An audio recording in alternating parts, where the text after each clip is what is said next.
Hello world, we are the Brother Floggers, Floggers, and we're here today to review the Peanut Butter Falcon. We're going to help you know what to watch and when.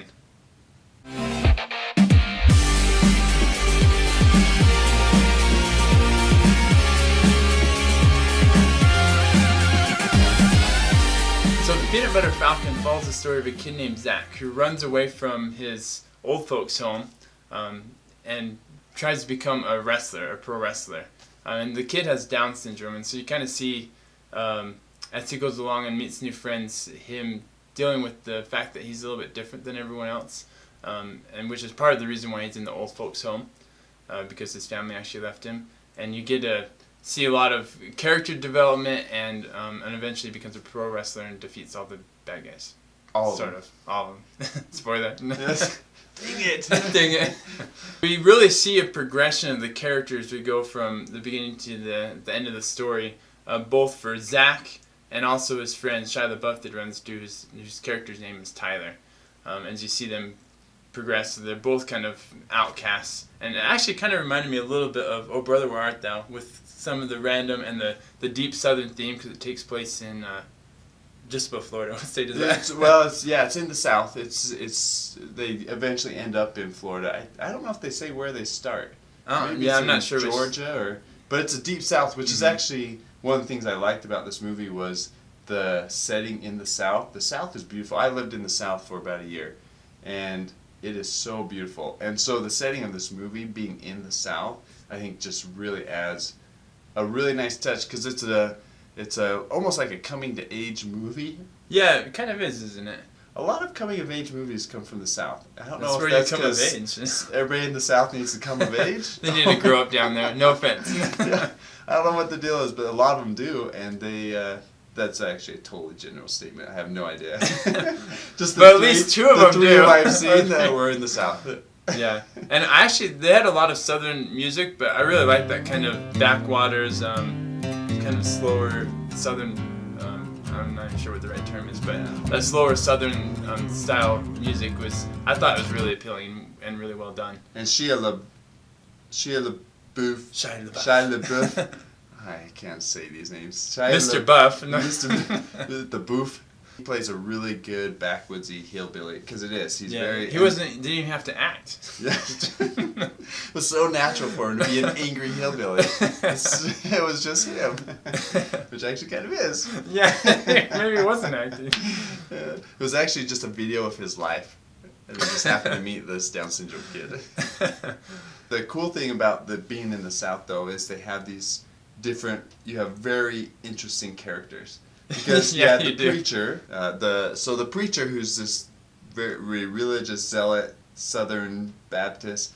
Are you God-fearing? Yeah. You upright with a baptism. And he shoots them, and so he was great. I thought he was. That's the part that actually made me think of Brother Where Art Thou, when they go down and get baptized. Yeah. The wrestler, Thomas Haden Church, who was awesome. But each character was so different from the other character. I thought it actually made it really dynamic, really fun, because there's such difference. That's true. Even like the gas station cashier had like a really unique personality. Just like the character Zack, he felt really different as being a Down syndrome kid, and so we see a lot of that aspect of how people treat him differently, and a lot of people like call him retard and stuff like that. The big R word. The big R word, which the main character Eleanor, the female protagonist, no, she like wouldn't even say it, which was kind of thing when I was in high school. Actually, they said we're not supposed to say the R word. It's like a big no. Developed that they shed such an awesome light on special needs people. It's very, very good. It's very, very positive towards people who have special needs. And in the end, and the chemistry between Shia LaBeouf and Zack is just fantastic. They have good chemistry. Really is. They all have issues that they're dealing with too, and so it makes it very real. It's good to watch, because you can relate with them. All of them have issues. All of them have these demons that they're working with and they're trying to overcome, and feelings of insecurity. And that's one of the things I really, really liked about it, was that component of being able to relate to it, being able to draw yourself into the characters because they are very well developed throughout the film. Yeah, and it had a really good fresh rating on Rotten Tomatoes, I think because of that, because it is so easy to relate to one of the characters, whether it's Zack or Tyler or Eleanor, or even Thomas Haden, the wrestling coach. He's so awesome. He is. That's another thing. They had a couple surprise appearances. One with Bruce Dern and Thomas Haden Church. And I love movies where you don't expect to see an actor that you like and they throw him in. It's a little bit slow. I would say that as far as dislikes, there's some slow parts, but it is. But it's a lot of character development slow, so you don't, which makes it easier to get through because it's like you're relating to the characters hopefully, and so it doesn't feel as slow. And it wouldn't be a movie that you'd want to watch if you're staying up till midnight and you're like, oh, let's watch a movie. It's midnight. This wouldn't be the one to throw in because you're probably going to fall asleep. So it is a little bit slow, but it's very interesting. So it's a very interesting development. So if you just have to have a fast-paced movie, this is not the movie for you.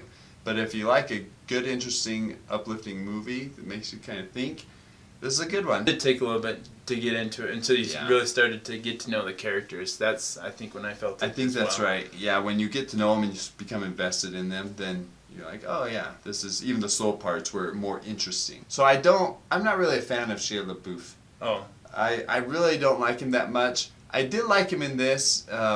He is a good actor, and so he's so those who don't like him, he's done a lot of crazy, bag over the head, weird stuff. Yeah. But I went into it pretty hesitant watching him because I just don't really like him that much. But I enjoyed watching him in this movie. So if you hate Shia LaBeouf as an actor, I'm probably saying that name still wrong. Shia LaBeouf. Shia LaBeouf. I don't know if I'm saying it right. Either, I did dislike how the vulgarity in it. There was a lot of language. And if you can understand it, because it's pretty heavy Southern accent sometimes. The accents are really heavy. And Tyler, we'll call him Tyler. Tyler was, he has pretty bad language in it. He does. And so, for adults that may be okay, I would not watch this with younger kids. There are a couple of F words, like, I guess, farmer swear words, Southern hick swear words, whatever you want to call them. Yeah, and there's a lot. There's a lot of that. There's a lot of language. And for younger kids too, Zack, he's running around in his underwear for part of the movie, the Down syndrome boy. Mm-hmm. And so for younger kids, again, for adults and stuff, it's not a big deal, I don't think. But for younger kids and even teenagers, I don't know if I'd feel comfortable with my kids watching that. Like 16 up sort of thing? Or Yeah, I don't think I would go under 16 for this one, just because of the strong language. And there's some adult material as far as like emotionally and dealing with things like that, and teasing and bullying. There's a lot of that as well. There's just more adult ideas and concepts in this movie that I just don't think I would let under 16. It's nice for older kids and people to watch because it does make you feel good and sees the importance of treating people right and helping people achieve their dreams and their goals. And so there are some good messages through it, but it's definitely older. If you could watch it on VidAngel. We're going to sponsor VidAngel here today. Yeah, VidAngel. We're not being sponsored by them, but VidAngel's great. At least not yet. Yeah.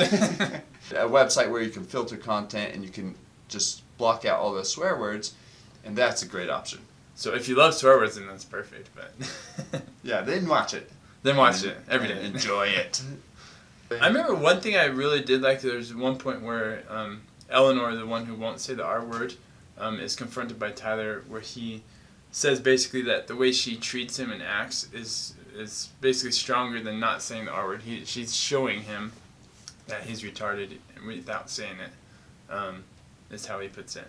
And it's, to me, it was a real wake up call. Like, we really need to make sure, no matter who we're interacting with, that we need to treat them right, and our actions speak louder than our words. I guess is kind of the underlying message there. That was really good. So this one definitely is like a red box movie. I wouldn't go to the theater or anything like that. Yeah, Redbox, or if somebody... Which it's already on Redbox, so perfect. Feel good, but I wouldn't pay much money to feel that good. And more of a one-time watch, too. Yeah. It's not something I'd buy and put on my bookshelf or anything like that. People really like it. Really high on the tomato meter. You're talking 95, 96%. People enjoy the movie. Alright, so that's our review of the Peanut Butter Falcon. Let us know if you agree with us in the comments below. And since it is the Peanut Butter Falcon, let us know if you like smooth peanut butter or crunchy peanut butter better. And be sure to like and subscribe. Let us know. We love you. My super heart. This is a super heart.